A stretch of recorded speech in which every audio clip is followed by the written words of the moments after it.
Self-defense is not always reactive. I think when done right, it's proactive most of the time.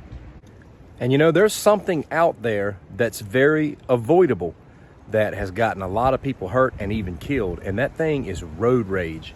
In this video, I want to give you 3 reasons why road rage is ridiculous and why you should avoid it at all costs. Stick around. Sometimes when I do a video like this, there'll be someone that'll come along and say, well, this is all obvious stuff.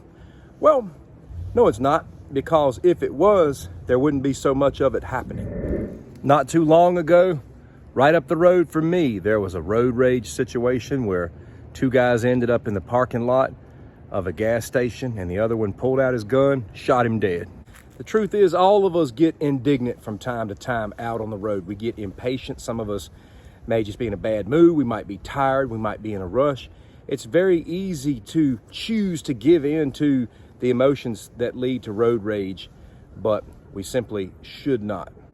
Reason number 1, and the most obvious, it does not change anything. It only puts us in a worse mood and in more of a dangerous situation. No amount of road raging or fretting over something is going to change the world. It's not ever going to change the fact that there's always going to be bad drivers. And we can't be out here driving around expecting everybody to do their part and to drive like they've got some sense, because a lot of people just aren't going to. All we can do is do our best to drive defensively and watch out for these people.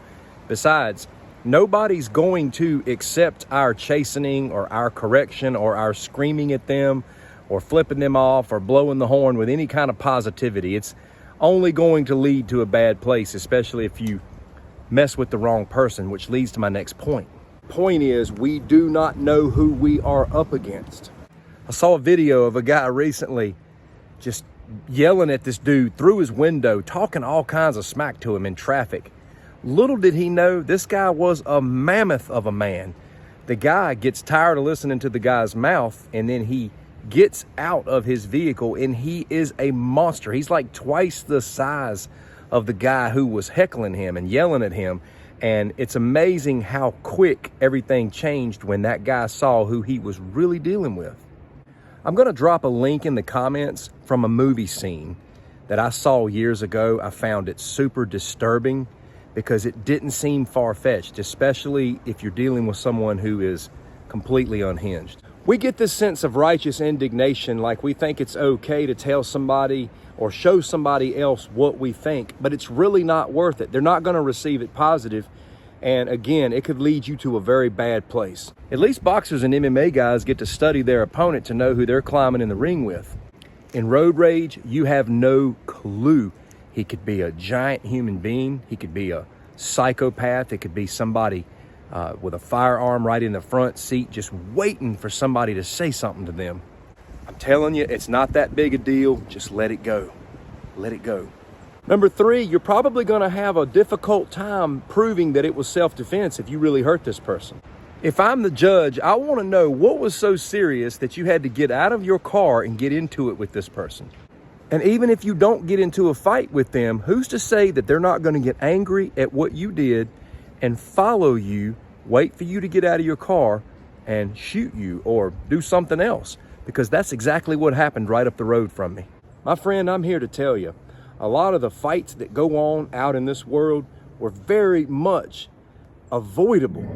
Ain't no sense in getting into it with somebody out here on the road just because they couldn't drive. Maybe somebody doesn't like you. Maybe they're harassing you. Well, you need to do your best to ignore them and get away from them. You don't need to continue flipping each other off because it's just too risky. There's nothing good that can come from it. There's nothing to be achieved except for maybe our pride being satisfied because we gave somebody a piece of our mind. That's about it. And that's nothing. That's worthless. That doesn't do us any bit of good. Pride, ego, temper, all of these things has gotten so many people hurt and killed. You can learn a lot from a movie. And I don't know if you've seen the Russell Crowe movie Unhinged, but although exaggerated, it was very telling. In this movie, the main character could have completely avoided everything she went through in this movie with just a courtesy tap on the horn versus laying on the horn. Why do we act so entitled with people, and why do we expect everybody else to be so perfect out on the road? Why do we expect everybody else to understand our sense of urgency to get where we gotta get? And sometimes we are running behind because of lack of planning on our part. So lack of planning on my part doesn't constitute an emergency on someone else's. We gotta share the road out here, and none of us are perfect. Road rage is dumb, and it needs to be avoided at all costs. I want to end with a question. Have you ever gotten into a situation because of road rage? I'd love to hear your story. Take care.